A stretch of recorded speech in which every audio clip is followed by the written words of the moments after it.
Licenciado, buenas noches. Buenas noches con todos. Licenciado, buenas noches.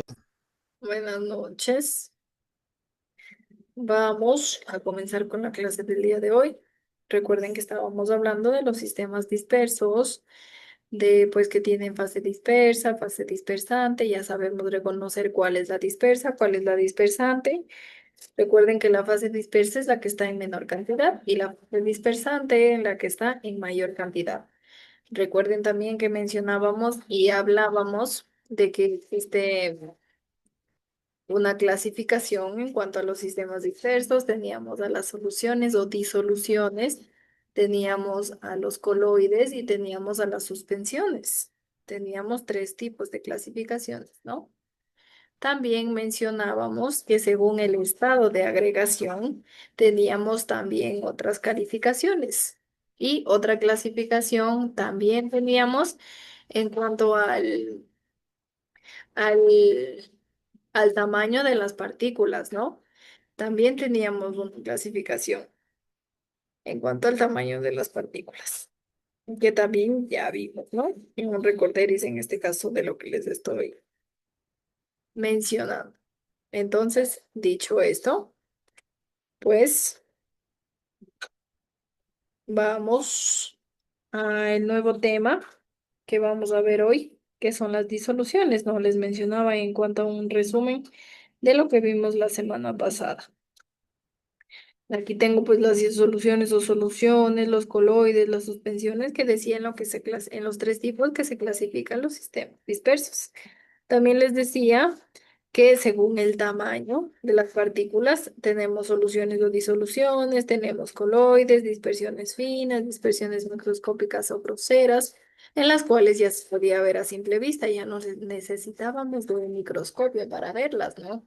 Y ahí colocábamos el ejemplo del agua con la harina, la cual pues obviamente sus partículas se ven a simple vista.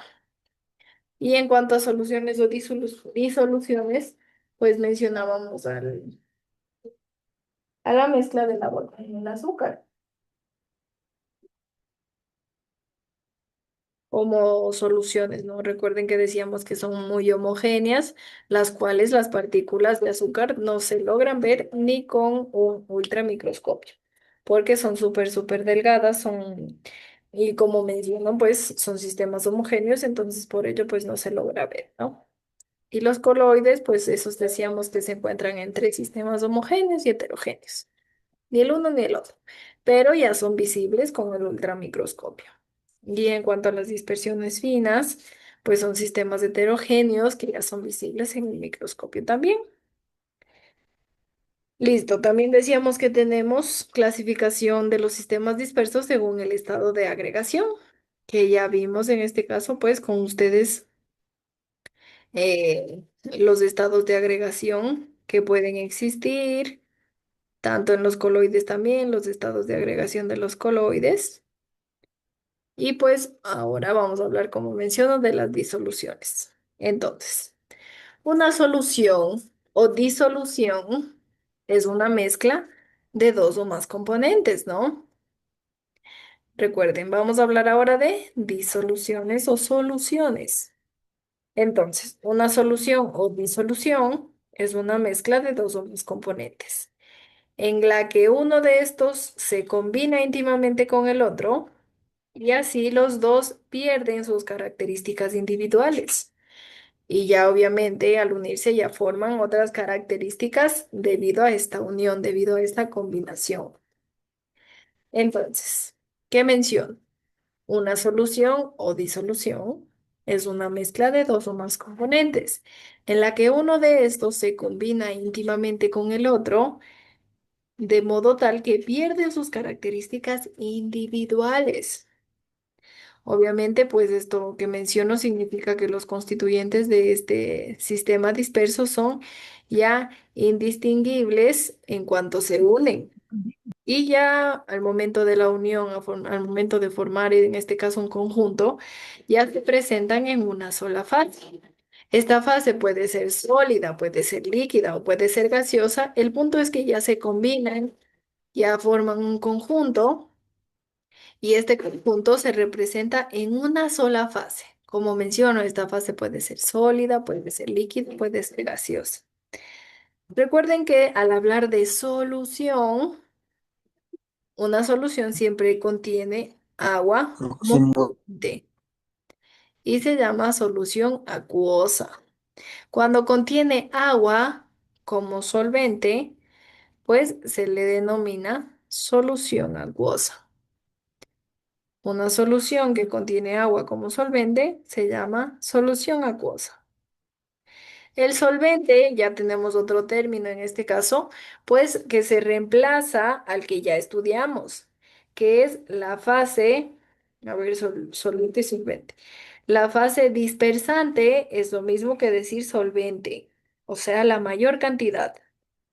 Solvente es la mayor cantidad, como la fase dispersante, ¿no? Pero desde hoy vamos a llamarlo solvente, ya no fase dispersante. Entonces, el solvente, y, bueno, es que soluto y solvente. El soluto pues va a ser la parte pequeña que ya más adelante vemos y el solvente pues es la parte grande, que es la fase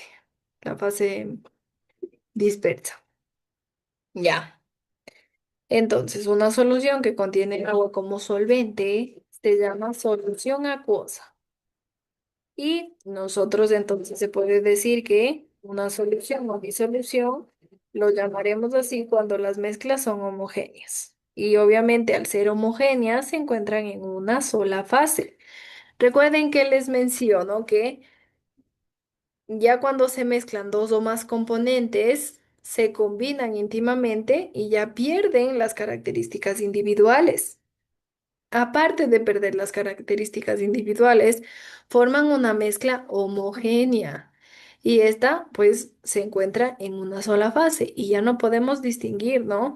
Recuerden que una mezcla homogénea tal cual mencionaba yo en la solución y disolución ya no se puede ver ni con el ultramicroscopio las partículas tanto de uno o dos más componentes, de uno o dos o más componentes. Ya no puedo ver ni con el ultramicroscopio, ya forman una sola fase.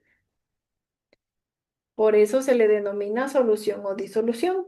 Forman mezclas homogéneas, las cuales ya se encuentran en una sola fase. Como menciono, se mezcla dos o más componentes, pero al momento de combinarse íntimamente ya pierden sus características individuales. Aparte de perder las características individuales, ya forman una mezcla homogénea y esta mezcla homogénea se encuentra en una sola fase, ¿no? Recuerden que si la solución contiene agua, pues se le denomina solución acuosa cuando contiene agua. Listo. Un ejemplo súper claro de estas mezclas homogéneas que menciono que ya solo se encuentran en una sola fase, pues sería las mezclas de los gases. ¿Gases cuáles? Pues el aire. El aire no se lo ve, que este pues también se puede decir que se considera como una solución porque es mezcla de gases. Es un ejemplo, se puede decir súper claro de una mezcla homogénea que ya se encuentra pues en una sola fase. Listo.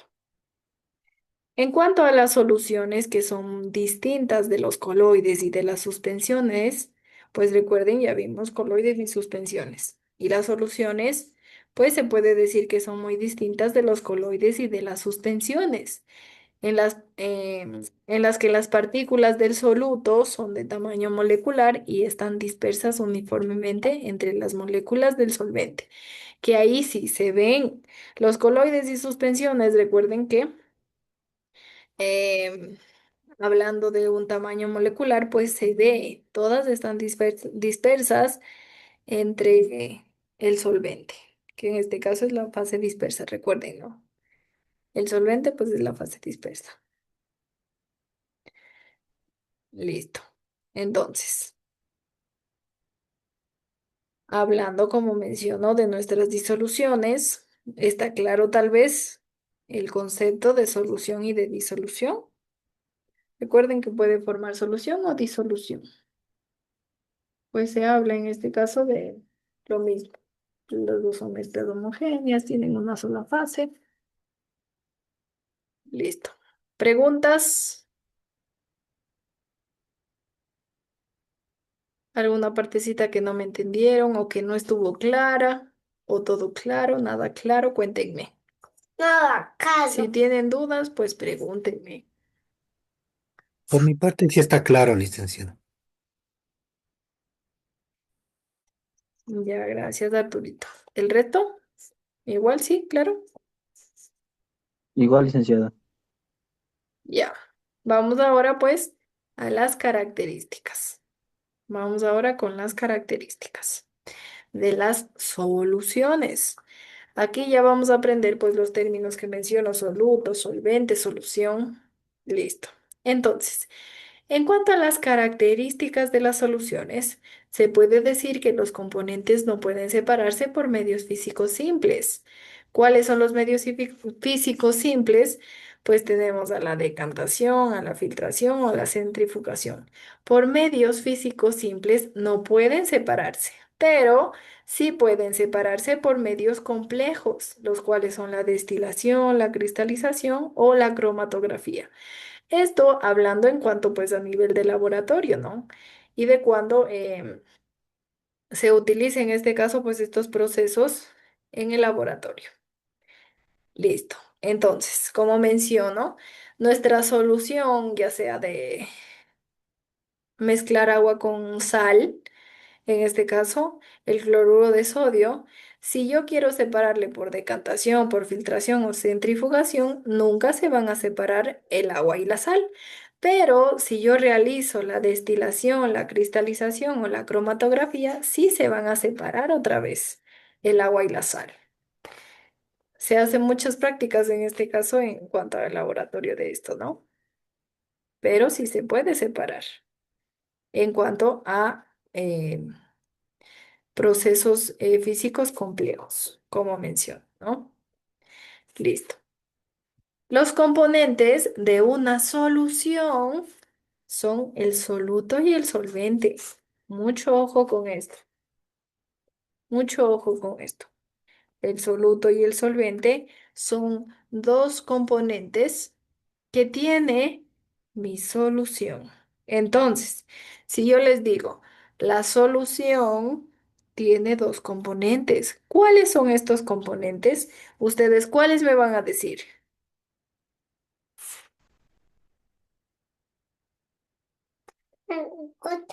El soluto El y el soluto y solvente. el solvente. Sí, Irmita, el soluto y el solvente. La solución tiene dos componentes muy importantes que sin ellos pues no se le llamaría solución. Solución tiene el soluto y el solvente. Vamos a ver ahora cuál es cuál. El soluto es el que se encuentra en menor cantidad y el solvente es el que se encuentra en mayor cantidad.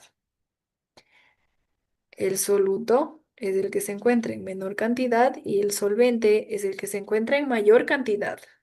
Entonces, el soluto sería nuestra fase dispersa y el solvente sería nuestra fase dispersante, que hablábamos anteriormente, ¿no? Pero ahora en las soluciones tienen términos diferentes. ¿Cómo se llaman? Soluto y solvente. Al yo unir el soluto con el solvente, formo una solución. El soluto es el que está, como menciono, en menor cantidad. Ejemplo. Pues pongamos, como hemos venido siempre colocando el ejemplo del agua y el azúcar. Entonces, el azúcar sería mi soluto y el solvente sería el agua. Agua, solvente, en este caso pues está en mayor cantidad. Azúcar, soluto, que está en menor cantidad.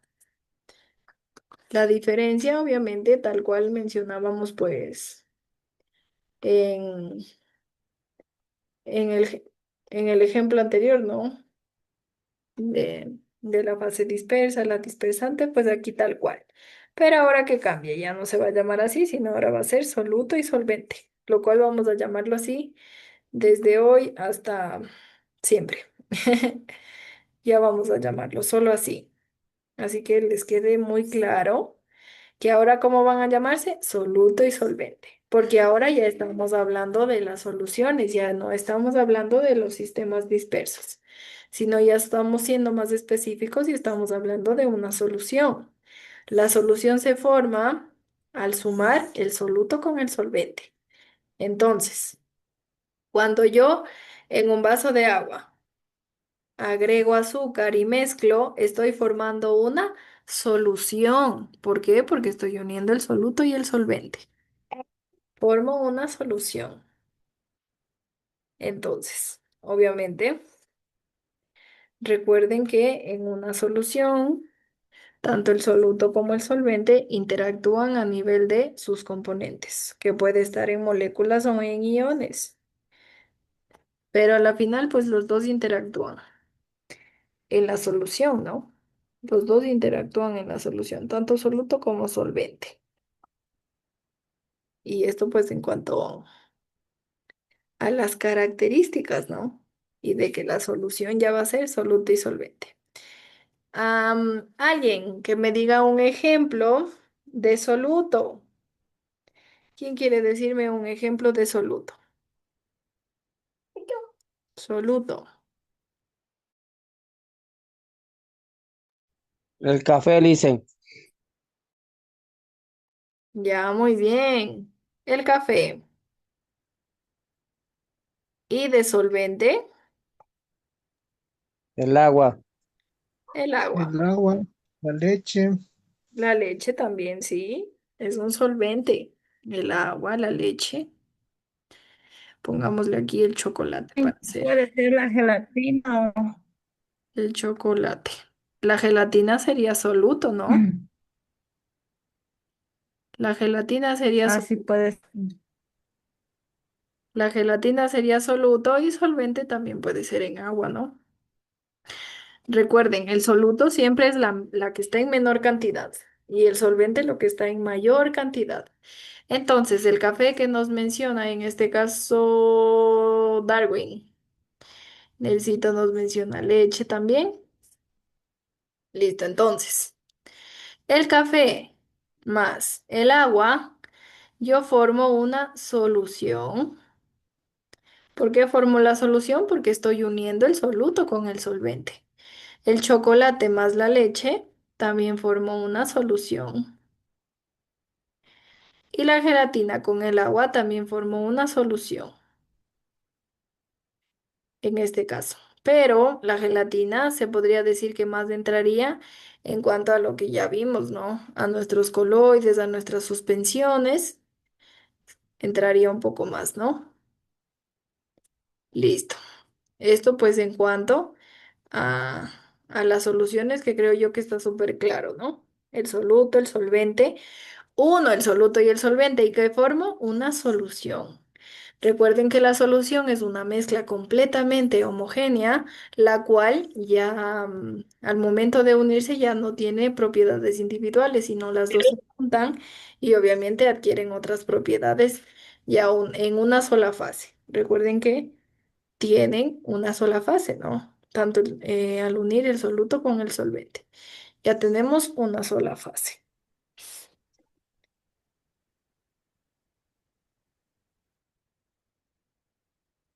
Listo.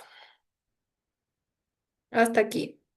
Preguntas, todo claro. Verán que necesito que desde aquí ya todo esté claro para que no se me pierdan después al momento de hacer los ejercicios y demás. El soluto y el solvente debe estar muy claro, súper claro, porque pues en los ejercicios de soluto tengo tanto, ¿cuánto es el solvente? O de solvente tengo tanto, ¿cuánto es el soluto? Entonces ustedes ya deben reconocer cuál es el soluto, cuál es el solvente, porque en los ejercicios, pues, o me dice, tengo 10 gramos de café y tengo 20 mililitros de agua. Entonces, o tengo 20 mililitros de líquido, puede ponerse. Entonces, ustedes ahí ya deben distinguir cuál es el soluto y cuál es el solvente. en el ejercicio. Entonces, por eso menciono que desde ahorita debe estar súper claro, para que al momento de que hagamos los ejercicios no se me pierda.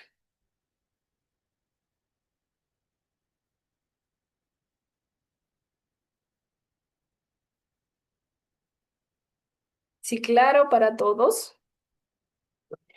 Uno claro, más o menos. Sí, Sí, está Licen. claro, licenciado.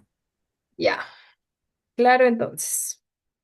¿Listo? Ya hemos estudiado las características. Ahora nos vamos a un poco hablar de las concentraciones que tenemos diluidas, concentradas. Es obviamente, como su nombre mismo lo dice, depende de en qué concentración esté. Listo, vamos a la clasificación. Entonces, los componentes de las soluciones se pueden mezclar en distintas proporciones, obviamente como parte de su proceso de preparación. Y para saber la cantidad de soluto y de disolvente, o de disolvente se puede decir, de una disolución, se utiliza una magnitud denominada concentración. Entonces, ¿cómo se va a llamar? Por ejemplo, yo tengo mm, 1 gramo de sal de mesa y 100 gramos de agua. A todo eso se le denomina concentración. Yo voy a tener la magnitud que clasifica en este caso a mis soluciones y se le denomina concentración. Entonces, en dependencia de este parámetro, las disoluciones se clasifican en diluidas y concentradas, como mencionaba, ¿no? Se dividen pues en diluidas y concentradas. Las diluidas es cuando la cantidad de soluto respecto al solvente es pequeña. Las diluidas son cuando la cantidad de soluto respecto al solvente es pequeña. Ahí yo le denomino diluidas. Entonces mi soluto, en este caso la cantidad de soluto va a ser pequeña con respecto al solvente.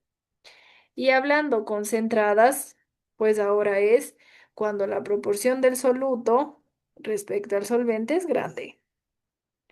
Las diluidas tengo poco soluto y las concentradas tengo una cantidad más grande, una cantidad mayor de soluto. En cuanto a la clasificación, ¿no? Recuerden que la magnitud, como menciono, la magnitud denominada concentración, ¿no? En cuanto a nuestras concentraciones. Si yo tengo, pues, una disolución diluida con una concentración de 10 gramos, pues ya sabemos en este caso. Si tengo una disolución concentrada con una concentración de 50 gramos, pues ya sabemos. Recuerden que concentración es la unidad, se puede decir, o la magnitud que vamos a utilizar en cuanto a nuestras soluciones, a nuestras disoluciones, pues en este caso es una magnitud, como menciono que vamos a utilizar, ¿no? Entonces, dicho esto, pues se clasifican en dos. Nuestras diluciones se clasifican en diluidas y concentradas. Diluidas si la cantidad del soluto respecto al solvente es pequeña. Por ejemplo, de soluto,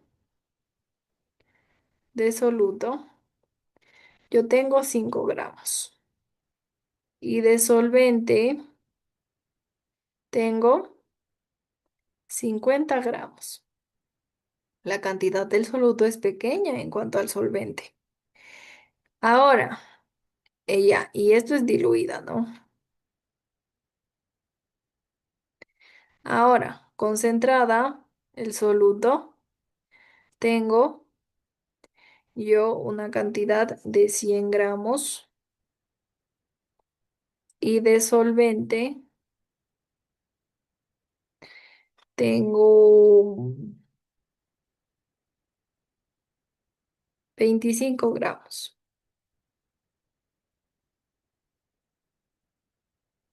Entonces aquí sería concentrada.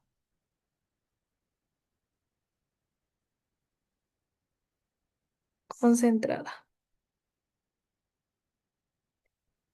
¿Sí ven? La diluida en este caso, pues obviamente tengo menos soluto que solvente. Y en cambio la concentrada tengo más soluto que solvente. Más soluto respecto pues al solvente, ¿no? Es más grande el soluto respecto al solvente.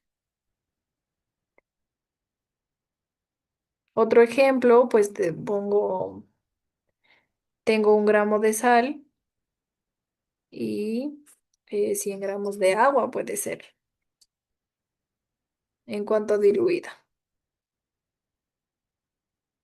Y de solvente tengo 5 gramos de sal y tengo 50 gramos de agua.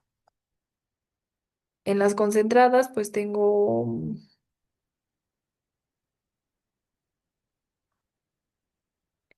100 gramos y 25, ¿no? Así sería, ¿no? La relación.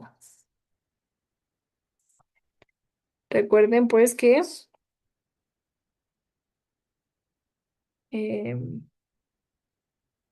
tenemos diluidas y concentradas.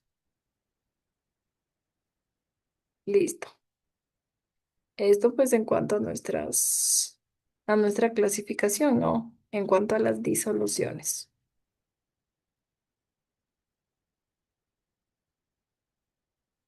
Listo. ¿Está claro? Tal vez hasta aquí.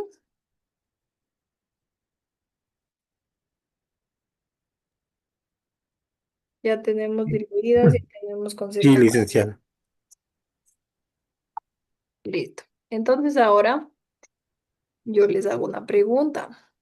Vamos a saber, bueno, les pregunto primero, ¿cómo ustedes van a determinar si nuestro soluto se va a disolver en el solvente? Pues todo ello es gracias a nuestras condiciones en cuanto a moléculas polares, en cuanto a si son iónicas, si tienen interacción ion-dipolo o no, pues todo esto. Entonces vamos a verlo. Vamos pues a cómo conocer si un soluto determinado se disolverá en un solvente.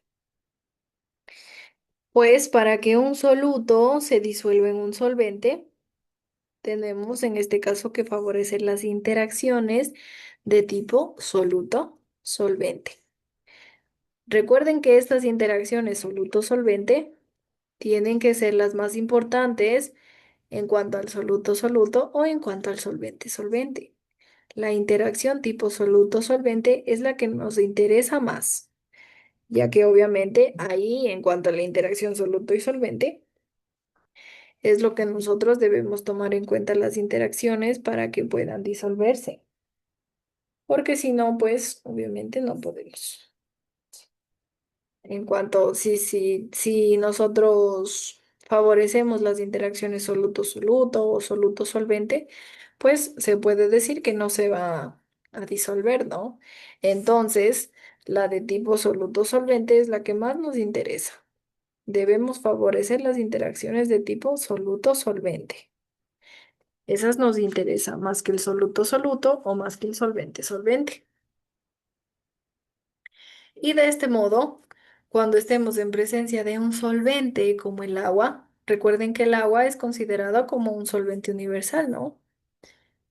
El agua, en este caso.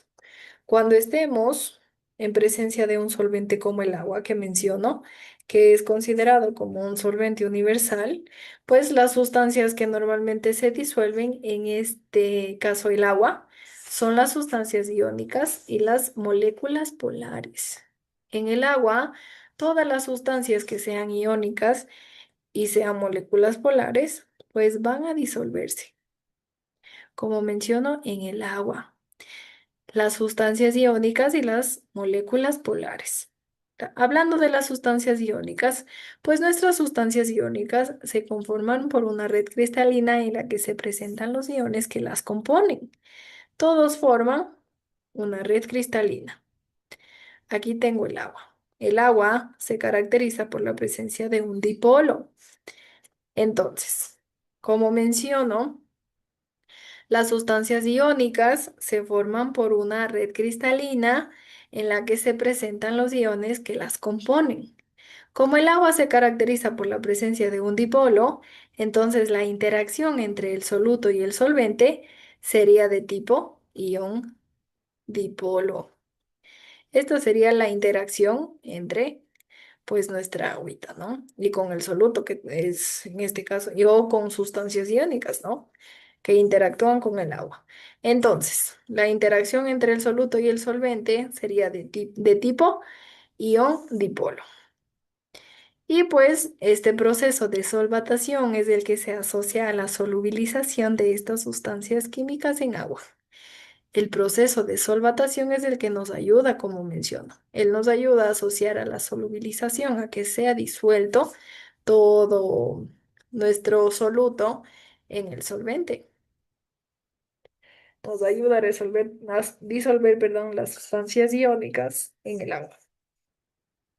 Una sustancia iónica de este ejemplo es, tengo aquí el cloro, en este caso con el agua, y el sodio con el agua. Tengo dos tipos en este caso, ¿no? Y pues todos la unión de tipo ion dipolo. Tengo en este caso pues en las dos, ¿no? La unión de tipo ion dipolo.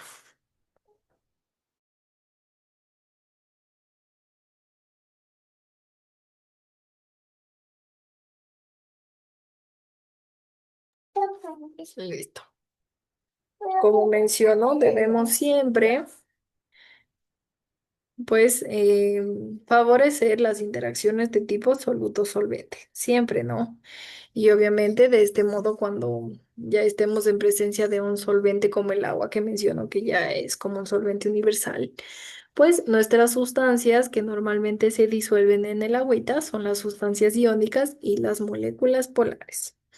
Las sustancias iónicas, hablando de ellas, pues como menciono, ellas tienen o forman una red cristalina en la que se representan los iones que las componen. Y aquí tenemos pues una red cristalina, ¿no? Mire, una red cristalina que representa las sustancias que lo componen. Entonces,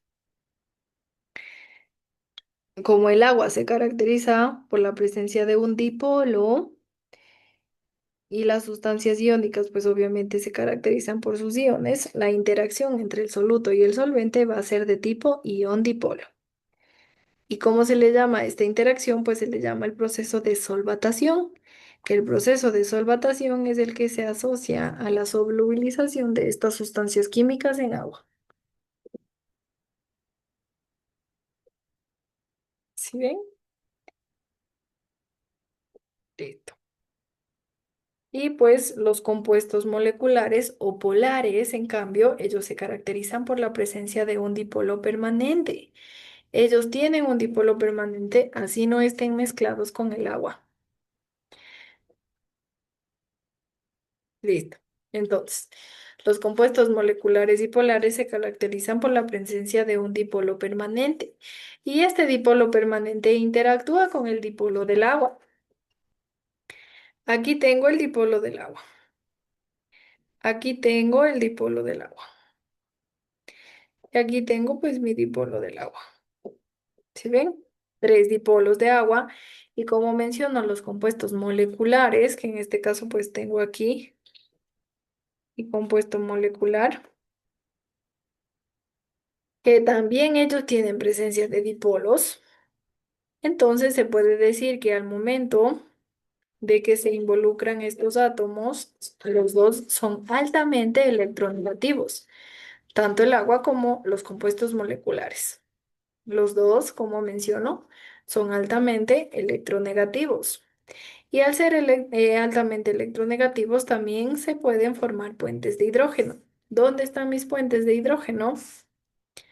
Pues los tenemos aquí. Aquí tenemos a mis puentes de hidrógeno que unen, en este caso, a los compuestos moleculares con el agua.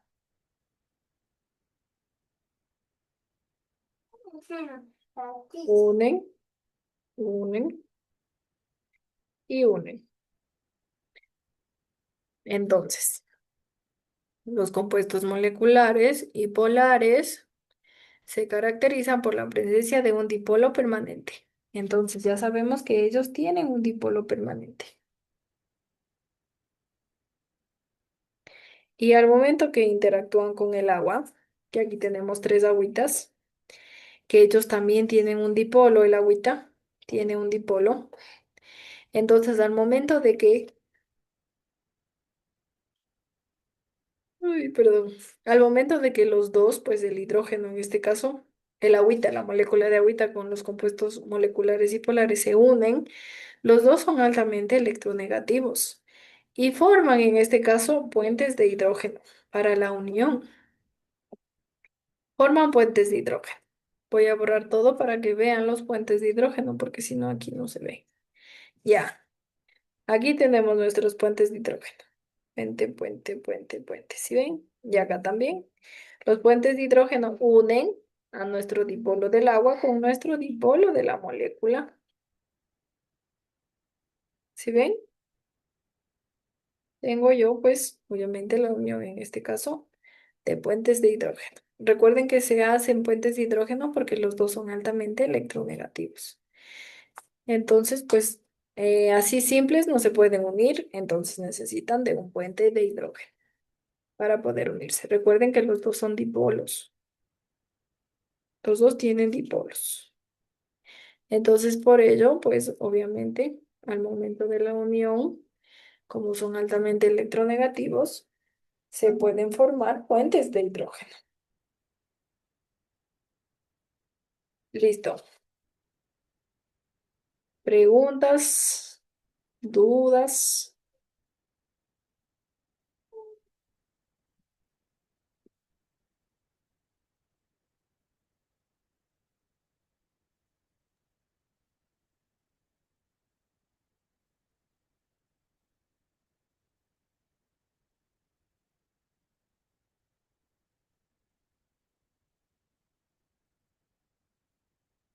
Tal vez alguna partecita que no me entendieron.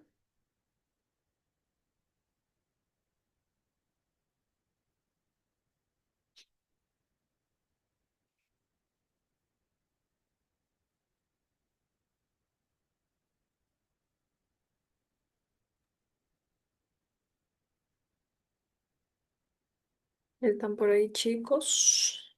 Sí, licenciada. Ya, listo. Por ahí sí están algunitos, otros ya se me perdieron, creo. Pero bueno, en Sí, cuanto a lo que estamos aquí. estamos, Irmita, no lo escuché, perdón. Que sí, sí, sí la entendí, pero tengo que revisar de nuevo la clase para entender mejor. Es que- Ya, Irmita. ¿Listo? Pues, listo. Entonces creo yo que nos quedaríamos hasta aquí por el día de hoy. A todos. Pues recuerden que ya les califiqué todos sus deberes, ya todos tienen las tareas al día, se puede mencionar. Y bueno, los que me entregaron, por ejemplo, hoy tarde, pues esos ya no les califiqué porque solo califiqué hasta hoy a las 10 de la mañana más o menos. Tal vez si me enviaron por la tarde, pues ya no les he calificado aún. Pero de ahí el resto, pues ya tienen todas sus notas, así que revisen en su plataforma. Y Yo pues lo envío el fin de semana, por favor, licenciada. ya Arturito, si no hay problema, ¿no? Tampoco le pude Gracias. enviar, Lisa, porque no tenía internet, pero ya mañana le envío, por favor.